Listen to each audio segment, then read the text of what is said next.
दिया है, मुझे तुमने दाता बहुत कुछ दिया है। तेरा शुक्रिया है, तेरा शुक्रिया है। लिया कुछ नहीं बस दिया ही दिया है। लिया कुछ नहीं बस दिया ही दिया है। तेरा शुक्रिया है, तेरा मेरा भूल जाना, तेरा ना बुलाना, तेरी रहमतों का कहाँ है ठिकाना। तेरी रहमतों का कहाँ है ठिकाना। तेरी इस मोहब्बत ने पागल किया है। तेरी इस मोहब्बत ने पागल किया है। तेरा शुक्रिया है, तेरा शुक्रिया है। श्री आत्म फूल रतन गुरुवे नमः। श्री आत्म फूल रतन गुरुवे नमः। ओम हरिं सिंह श्री सद्गुरु नाथाय नमः। ओम हरिं सिंह श्री सद्गुरु नाथाय नमः।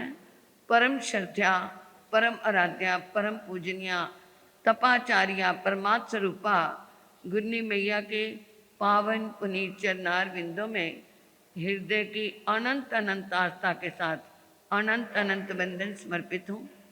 गुरु दरबार में आई भव्य आत्माओं का हार्दिक भव्य अभिनंदन। भक्त के हृदय में भक्ति की लहरें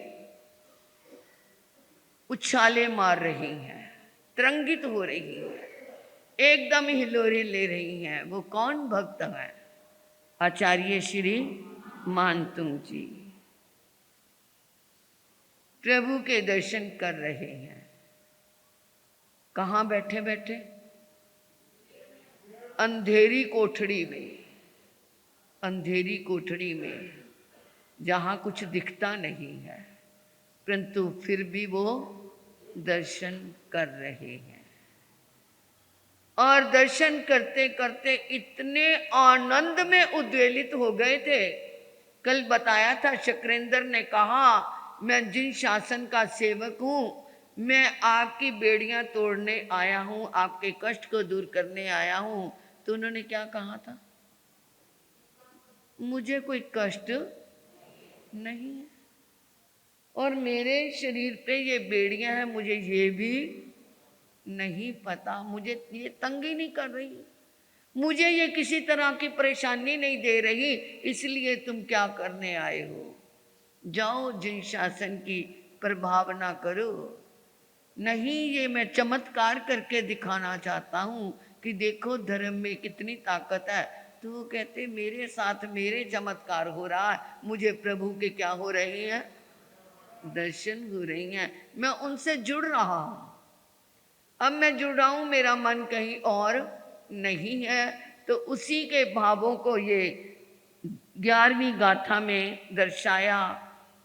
दृष्टवा भवंत मणिमेश विलोकनीयम। दृष्टवा, देख लिया है, देख चुका है, देख करके भवंत, आपके, मणिमेश विलोकनीयम। मणिमेश अनिमेश, अनिमेश यानी निर्निमेश, निर्निमेश मतलब अपलक, बिना पलक झपके, विलोकनीय, मैं आपको देख रहा हूं। आचार्य मानतुंग कहते हैं मैं बिना पलक झपके निर्निमेष दृष्टि से, विलोकनीय मतलब देख रहा हूं आपको, और दृष्टवा देख चुका हूं। देख करके मेरे अंदर वो आप समा चुके हैं, यानी कि वो देखे जा रहा है, देखे जा रहा है, पलक भी नहीं झपक रहा। कितनी रोमांटिक ये बात आई। कोई किसी से प्यार हो और उसको देखते देखते उसे सुध बुध रहती है, कहीं कहीं रहती है। बेटा बहुत बाहर देश विदेश से बहुत देर के बाद आए तो माँ उसको क्या करती रहती है, निहारती है ना, बिना पलक झपके।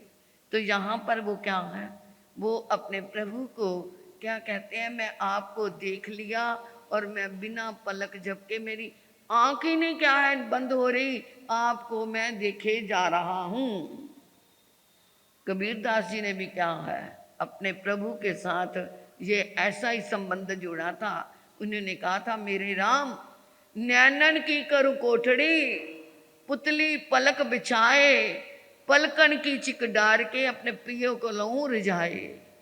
कि इन नैनों की कोठड़ी में पुतलियों के पलंग के ऊपर मैं अपने प्रियतम को बिठा लिया है और पलकें बंद कर ली हैं ताकि कोई और इसके अंदर प्रवेश ना कर सके। कितना क्या है प्यार से भरा हुआ वर्णन है।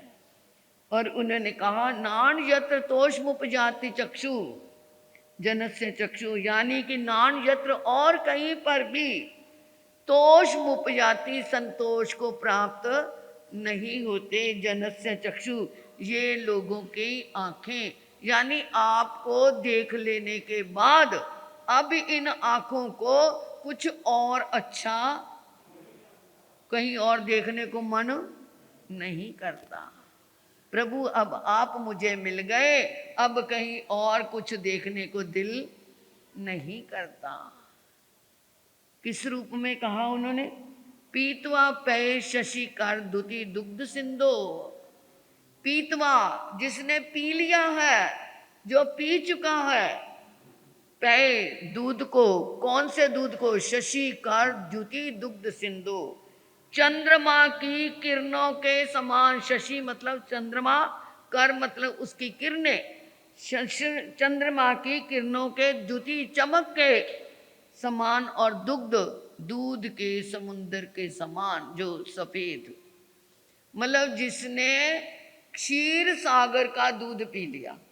क्षीर सागर शंभु रमन सा, मतलब क्षीर सागर ये नहीं कि उसमें दूध ही होता है, वो जो पानी है पानी, परंतु वो क्या है, एकदम उज्जवल पानी है और उसकी ताकत दूध के समान है, इसलिए उसे क्षीर सागर कह देते हैं। जिसने उस दूध के समुद्र का रस ले लिया, जो वो दूध पी चुका है, वो क्या करेगा, शारंग जलम, खारे समुद्र के, खारे जल निधे, खारे समुद्र के जल को रसितुम कह इच्छेत, कोई उस खारे समुद्र के पानी को पीने की कोशिश करेगा, इच्छेत इच्छा करेगा। जिसने दूध पी लिया वो लवण समुद्र के खारे पानी को क्या पिएगा, नहीं पिएगा। जिसने प्रकाश देख लिया है वो अंधकार की इच्छा। तो इसी तरह ही प्रभु, मैं आपके दर्शन करके इतना संतुष्ट हो चुका हूं कि अब मेरा मन कहीं और नहीं जा रहा। एक बार दर्शन करने के लिए लोग क्या है कहते, दर्शनार्थ जाना है, गुरुओं के नाम लिखाने हैं, नाम लिखा रहे हैं। एक सूरदास व्यक्ति, अंधा व्यक्ति भी आया, कहता मेरा नाम भी लिख लो। वो कहते नाम, तू कैसे दर्शन करेगा?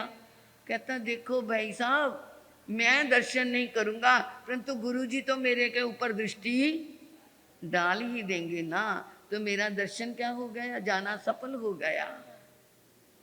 आपने कई बार अनुभव किया होगा कि जब हम कहीं मंदिर में जाते हैं, चलो यहाँ समाधि पे ही जाते हैं, तो क्या है, आंखें खोल करके दर्शन करने चाहिए ना, परंतु जाते ही हाथ जुड़ते आंखें क्या हो जाती हैं, ये क्यों? दर्शन तो आंखें खोल के करने चाहिए, क्यों आंखें बंद होती हैं?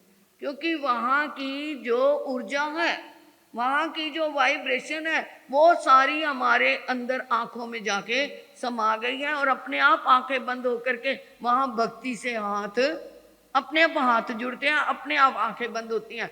कोई आंखें प्रयास से बंद नहीं करता और हाथ जोड़ने के लिए नहीं जोड़ता, की भक्ति का परिणाम है। तो आचार्य मानतुंग अंधेरी कोठरी में पड़े हैं, बेड़ियां पड़ी हुई हैं, हाथ जुड़ नहीं रहे, फिर भी वो हाथ भावनाओं से जुड़ चुके हैं और आंखें अंधेरे में भी प्रभु को देख रही हैं। इस तरह जिसने जो रसास्वादन कर लिया है, दूध के पानी रूपी दूध का स्वाद जिसने ले लिया है, वो खारे पानी के समुद्र का पानी पीने की इच्छा नहीं रखेगा। जिसने तप का रस चख लिया है, संगीता बहन, तप का रस चख लिया है, अब कहीं और मन अभी इन दिनों में कहीं और नहीं जाता। ये क्या है? जिसने चखा है उसी को ही अनुभूति हो सकती है। ये तप का स्वाद भी कोई कोई चख सकता है। मेरे गुन्नी जी महाराज ने कितनी तप किया, 311, एक बार नहीं किया, 211, 205, 206, 209, 225, कितनी बार, 14 साल तक उन्होंने इतनी तपस्या की, 14 साल तक। तो उनको उसी में आनंद था।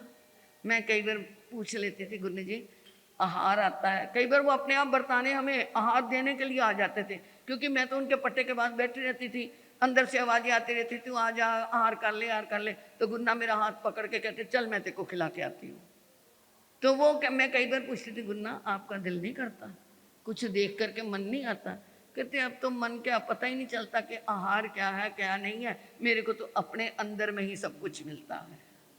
तो ये क्या होता है? ये आनंद होता है जिसको अंदर की अनुभूति होगी। ये छोटी सी साध्वी इतने उपवास कर ले, आप अनुमान कर सकते हैं, परंतु सामने है ना आपके। ये क्या है? जिसने इसका स्वाद चख लिया उसको दूसरे स्वादों की इच्छा नहीं होती। तो इसी तरह आचार्य मानतुंग जी ने भक्ति के स्वाद में प्रभु के दर्शन कर लिए, अब उनको क्या है, वो लवण समुद्र का पानी पीने को मन नहीं करेगा। तो ये आज हमारा ये तप महोत्सव है।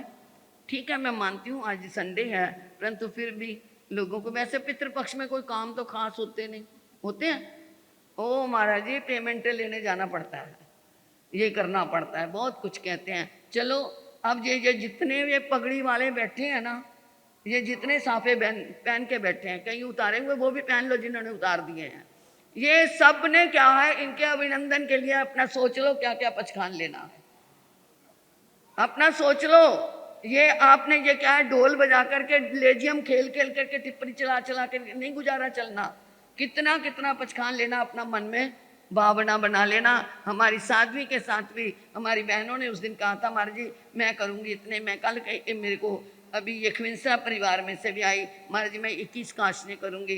तो ऐसे और जिसने क्या है अभिनंदन करना है वो भी अपना मन बना ले। ये ठेका सिर्फ बहनों का नहीं, मेरे भाई भी, आप भी कुछ ये ले लेना, इसी में ही आनंद है। और कल को सब ने